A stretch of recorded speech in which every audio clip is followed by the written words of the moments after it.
창세기 30장에는 야곱이 재물을 얻고 거부가 된 내용이 기록되어 있습니다. 먼저 야곱이 밧단 아람 지방으로 건너가 거기에서 결혼을 하고 두 아내를 얻었습니다.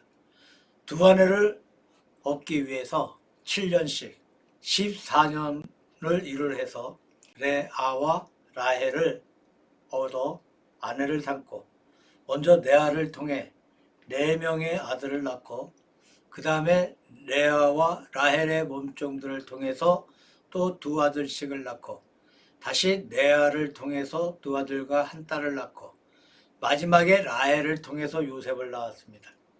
그래서 11아들과 딸 하나를 낳고는 밧단 아람을 떠나 고향으로 돌아갑니다. 그 노중에 라헬이 베냐민을 낳다가 베들레헴에서 숨지게 됩니다.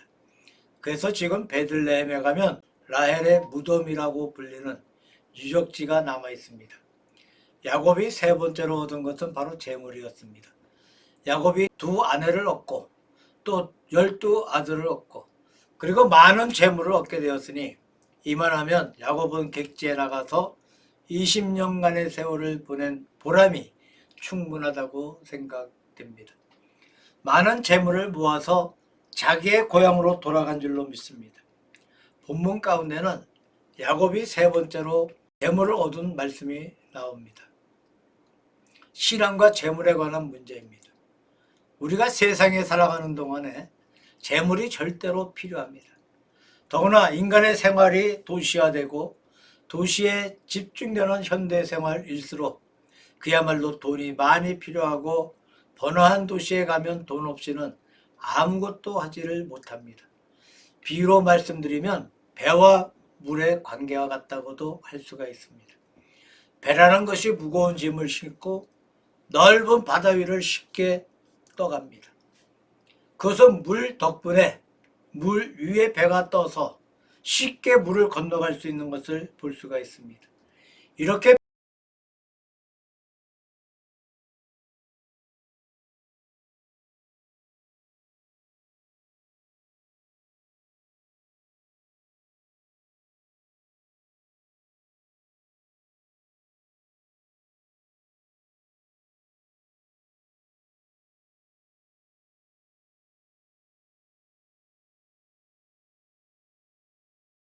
우리의 신앙생활과 물질생활이 바로 그런 것과 같다고 생각합니다. 우리는 이 세상을 살아갈 때 배가 물 위에 떠서 건너고 있는 것처럼 물질이라는 것이 절대로 필요합니다. 물질을 이용해서 인간의 모든 생활을 영위하고 있는 것을 보게 됩니다. 세상의 생활만 그런 것이 아니고 하나님의 사업에도 마찬가지. 우리가 하나님의 성전을 건축하는 데 있어서나 복음을 전파하는 데 있어서 물질이 매우 필요하다는 사실을 아무도 부정하지는 못합니다.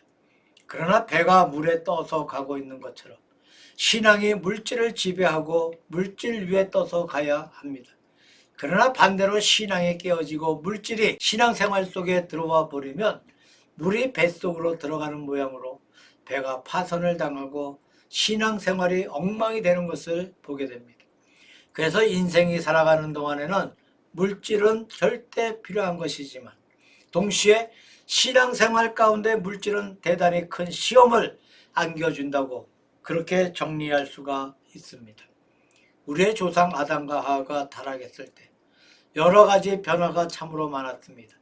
첫째로 사람의 생명이 변했습니다. 하나님께서 원래 사람을 만드실 때 병들어 죽게 만드셨다고 생각하지는 않습니다. 병도 들지 아니하고 죽지도 아니하고 불행도 없는 그런 인간 생활로 지어내셨지만 인간이 범죄함으로 말미암아 병이 들어오고 죽음이 오게 되어 처참한 죽음의 고통을 당하게 되었습니다. 자연 만물도 크게 변화를 받았습니다. 예를 들면 독사 같은 것이 사람을 문다거나 다른 동물을 해치게 하거나 혹은 육식동물들이 잔인하게 다른 동물을 잡아먹고 있다는 사실 같은 것이 하나님의 원래 창조의 세계에 있었다고 생각하기가 대단히 어렵습니다. 이런 모든 악한 것이 생겨나와서 피차간에 죽이고 불구하는 것이 생겼습니다. 그 다음에 창세기에 보게 되면 땅이 저주를 받아서 땅에 여러 가지 가시가 나고 진레가 나고 땅을 갈아도 효과를 거두지 못한다는 그런 말씀도 볼 수가 있습니다.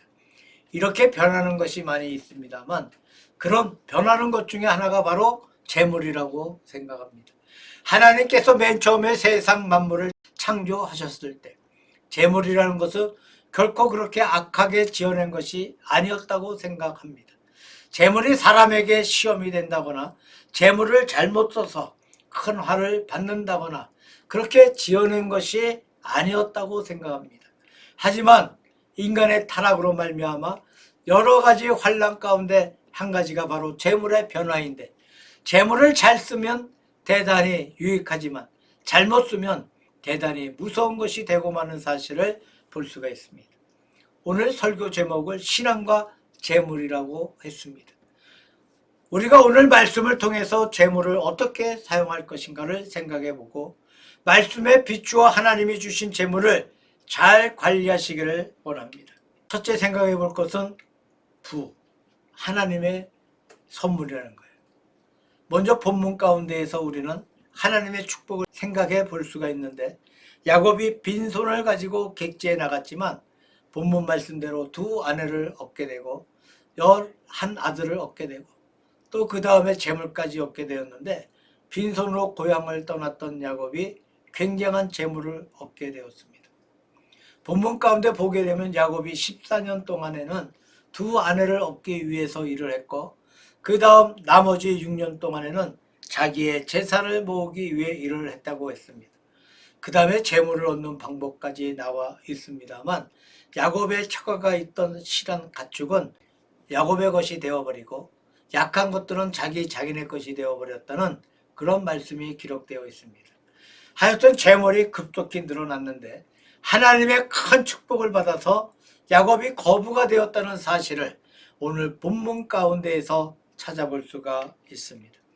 안 믿는 사회에서도 그런 말을 옛날부터 하고 있습니다만 소부는 죄인이요 대부는 제천이라 그런 말이 있습니다.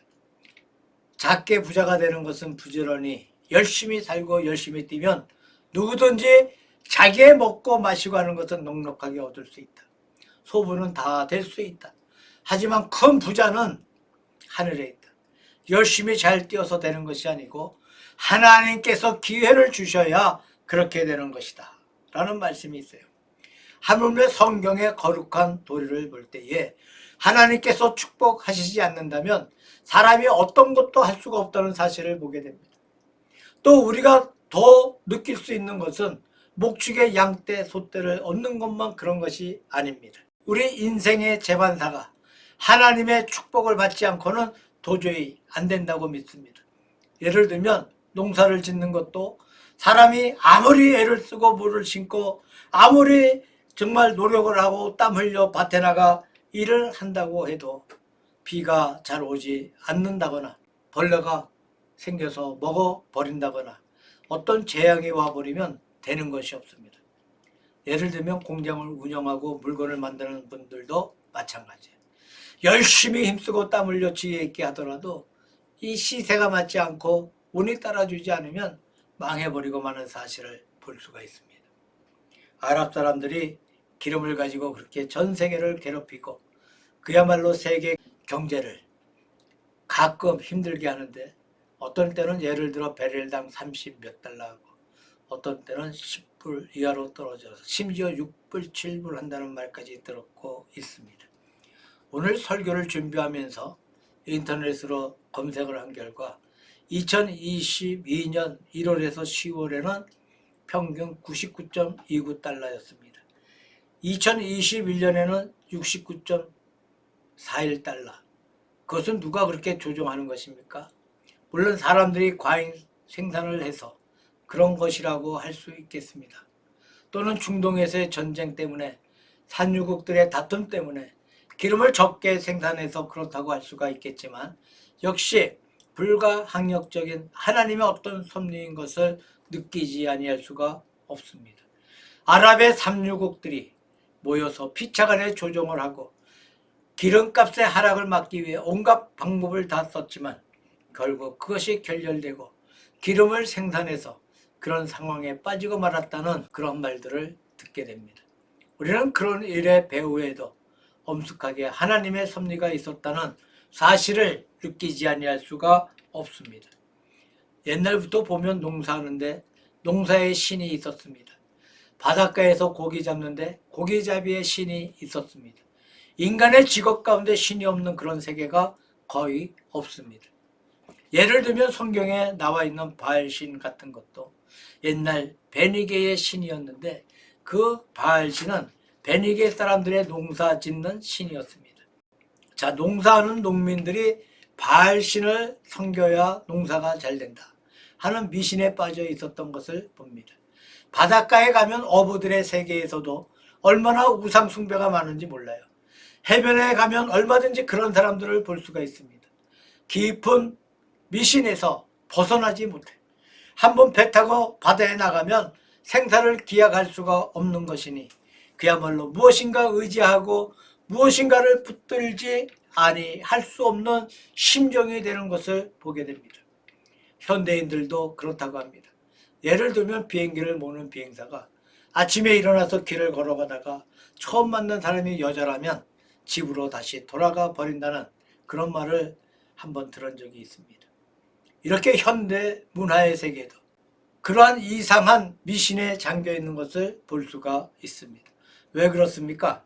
모두가 인간 스스로가 노력을 하지만 인간 이상의 어떤 힘의 지배를 받고 있다는 그러한 사실을 인식하기 때문입니다. 이것을 바르게 기울이면 바른 신앙이 될 수 있는데 잘못 기울여 버리면 미신이 되어버립니다. 그래서 베니게의 바알신이 되어버리고 바닷가에 무슨 여왕신이 되어버리고 막연한 신들을 섬기는 것이 되어버렸다는 것입니다. 잘못된 개념에 빠지게 되는 것이죠. 그러므로 초자연적인 하나님의 능력에 있어서 하나님께서 축복해 주신다는 사실은 누구든지 인정할 수밖에 없는 사실이라고 생각합니다. 야곱이 이렇게 거부가 되고 큰 복을 받았다는 것은 야곱 자신이 잘나서 된 것이 아니고 베델의 하나님께서 야곱에게 약속하신 대로 야곱이 이런 큰 재물을 얻어 돌아왔다는 사실을 우리가 알 수 있습니다. 두 번째로 하나님의 축복을 받을 수 있는 자세. 어떻게 해야 우리가 하나님의 축복을 받을 수 있는 것인가? 마태복음 10장에 예수님께서 제자들을 파송할 때 하시는 말씀이 그 집에 들어가면서 평안하기를 빌라. 그 집이 합당하면 너희 빈 평안이 거기 임할 것이요. 만일 합당치 아니하면 그 평안은 너희에게 돌아올 것이니라. 그렇게 말씀하셨습니다. 원문 성경을 보게 되면 평안의 아들이 있으면 거기에 평안함이 임할 것이고 평안의 아들이 없으면 너희에게 평안이 돌아온다라고 되어 있습니다. 자, 평안의 아들. 하나님의 축복의 아들이 그 집에 있으면 축복을 받는 것이고 축복의 아들이 없으면 그 축복은 튕겨서 돌아와 오히려 축복을 빈 자에게 돌아가고 만다는 말씀입니다. 다시 말씀드리면 하나님의 큰 축복이 임하여 오지만 그러나 누구든지 그 축복을 간직하는 것이 아니라 어떤 분은 축복을 간직하지 못하고 도로 축복을 방출해버리고 어떤 분은 축복을 간직할 수 있다는 말씀입니다. 즉 하나님의 축복을 간직할 수 있는 자세가 참으로 필요한 줄로 생각합니다. 우리가 하나님의 축복을 간직할 수 있는 마음의 자세가 무엇인가? 어떻게 하면 하나님의 축복을 받을 수 있는 것인가? 옛날 사람들은 단단한 땅에 물이 고인다고 하면서 인색하고 구두쇠 노릇을 해야 돈을 모을 수 있다고 그렇게만 생각했습니다. 우리가 돈을 낭비하는 것은 좋지 않습니다만 그러나 그것이 축복의 그릇은 아닌 것 같습니다. 어떻게 하면 하나님의 축복을 받는 아들이 될 수 있을까? 제 생각에는 첫째로 우리가 믿음으로 재물을 대해야 된다고 생각합니다. 지나친 욕심으로 대하지 말고 그것을 멸시하지도 말고 믿음으로 재물을 대할 때 재물을 재물로 대할 수 있다고 생각합니다. 어떤 분은 재물을 지나치게 대할 수 있습니다. 재물을 하나님처럼 대할 수 있습니다. 그것이 바로 재물이 우상이 되는 것입니다. 재물을 재물로 대할 수 있는 것은 바로 믿음의 눈인 줄로 생각합니다. 두 번째로는 재물은 정당한 방법으로 얻어져야 한다고 생각합니다.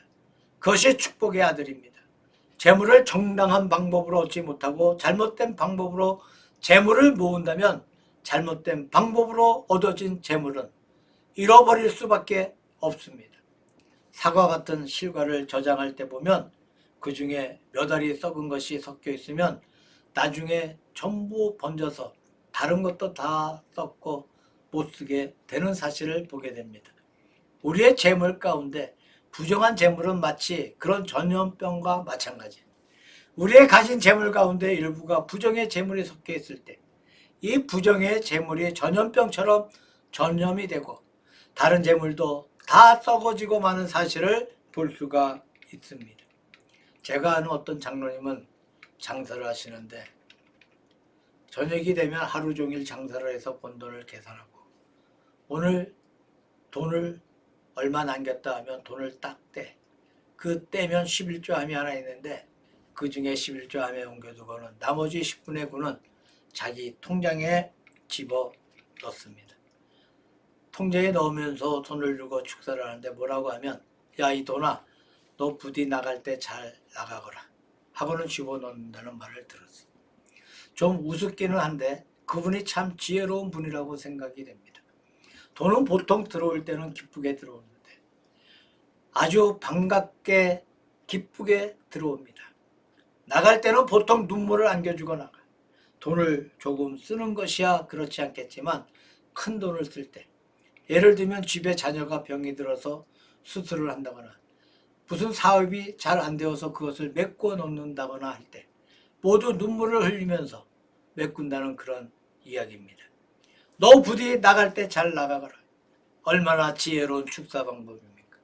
하여튼 그 마음 자세가 올바르게 되어 있다고 할 수가 있습니다. 세 번째로 청지기의 정신.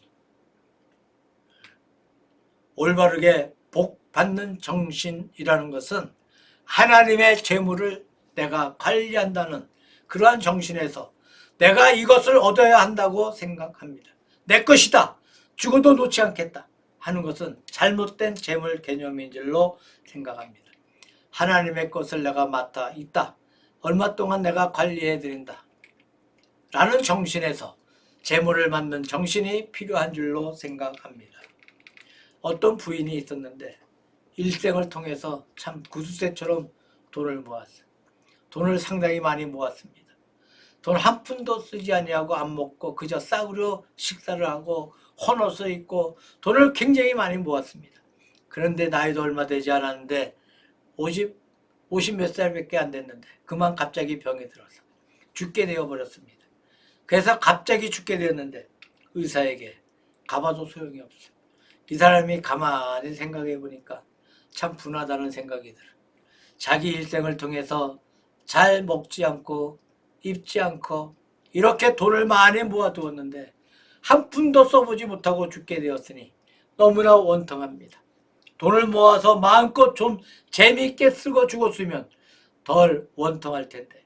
그래서 이 부인이 어떻게 했느냐, 사람을 시켜서 은행에 가서 돈을 다 찾아가지고 와서 한 산더미처럼 쌓아놓고는 그 돈을 전부 다 불질러 버렸어요. 불을 질러서 잿더미로 만들어 버렸다는 이야기입니다. 재를 갈아 물에 섞어서 그 물을 들이마시고 죽었다는 그런 이야기를 들어보았어요.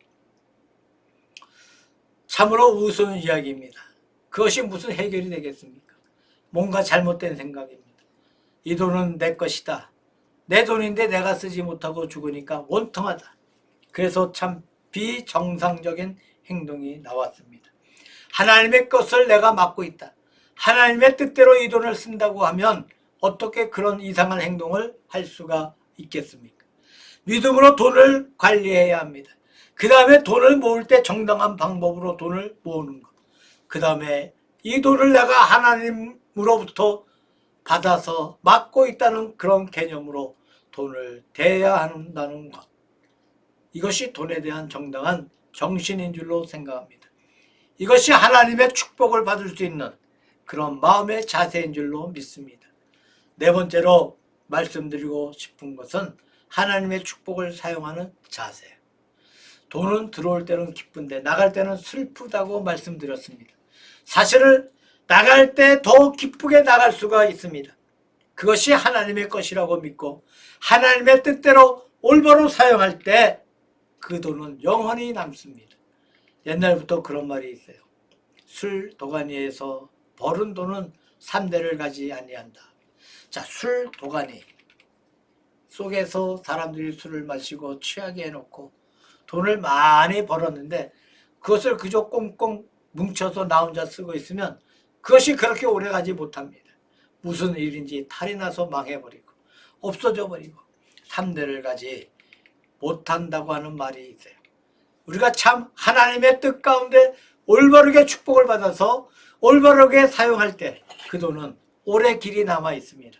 예를 들면 교육 사업을 한다거나 노인들을 위한 요양원 사업을 한다거나 어린 고아들을 위해서 고아원 사업을 한다거나 젊은 학생들을 위해서 장학금을 주었다거나 얼마든지 그런 착한 일들이 많이 있습니다.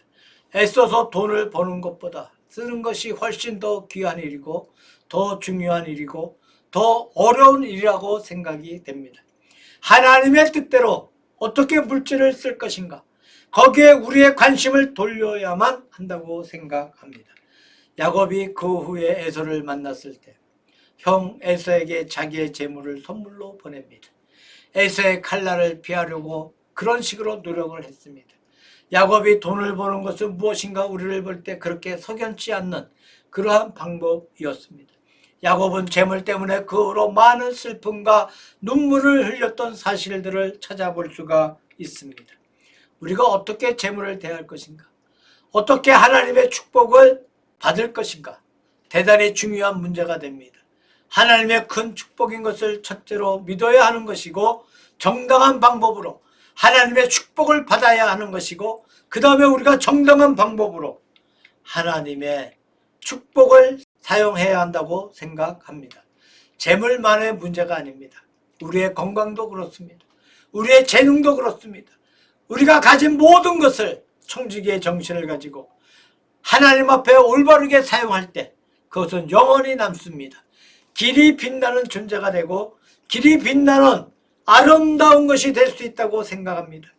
야곱이 재물을 얻었던 사실을 우리가 생각하면서 신앙과 재물의 관계를 우리 마음 가운데 깊이 생각하면서 우리는 올바르게 재물을 사용하는 자세에 서야 하겠습니다. 유명한 웨슬리의 말에 이런 말이 있습니다.